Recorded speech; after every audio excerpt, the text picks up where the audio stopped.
3 famous scientists who smoked weed and changed the world. Carl Sagan was one of those rare celebrity scientists. First, he was the astronomer who would show up on TV programs like The Tonight Show, but he cemented his scientific celebrity status in the 80s when he co-created and hosted Cosmos, the iconic TV series and later book about different aspects of the universe. As groundbreaking as his TV show was, this dude did so much more than what we saw on camera. Early on, he made huge research breakthroughs about Venus and Mars. He discovered the greenhouse effect that gives Venus such high temperatures and the dust that causes seasonal changes on Mars. And he studied and greatly advanced the field of extraterrestrial studies, taking a topic that once seemed the stuff of science fiction into the scientific world. Oh, and this is all in addition to editing a scientific journal, publishing over a dozen books, teaching astronomy at Cornell, and being an advisor at NASA for decades. With all these huge achievements largely surrounding the mysteries of the universe, is it any surprise that Sagan also dabbled in cannabis? According to his biographer, Sagan was a secret marijuana user and advocate. He not only attributes the herb for inspiring some of his work, but also wrote an essay under a pseudonym in the early 70s pro-marijuana book, Marijuana Reconsidered. Cannabis brings us an awareness that we spend a lifetime being trained to overlook and forget and put out of our minds.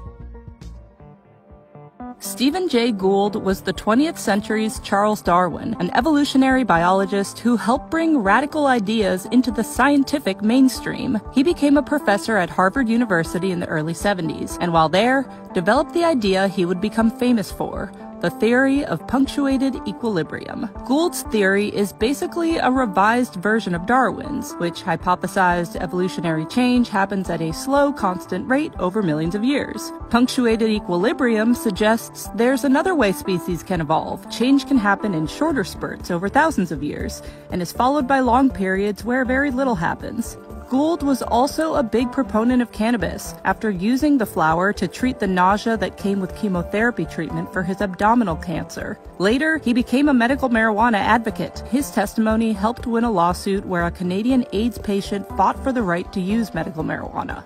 He said of his own experience, "Marijuana worked like a charm. The sheer bliss of not experiencing nausea and not having to fear for it for all the days intervening between treatments was the greatest boost I received in all my years of treatment."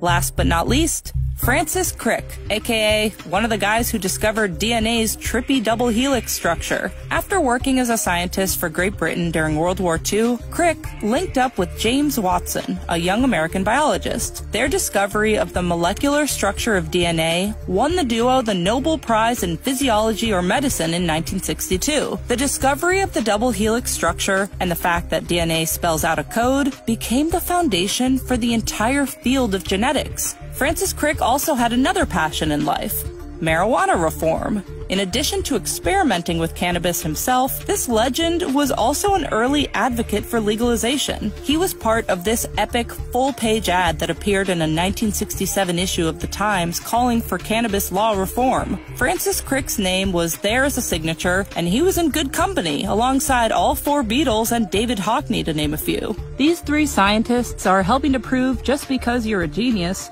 doesn't mean you can't also enjoy a little bud.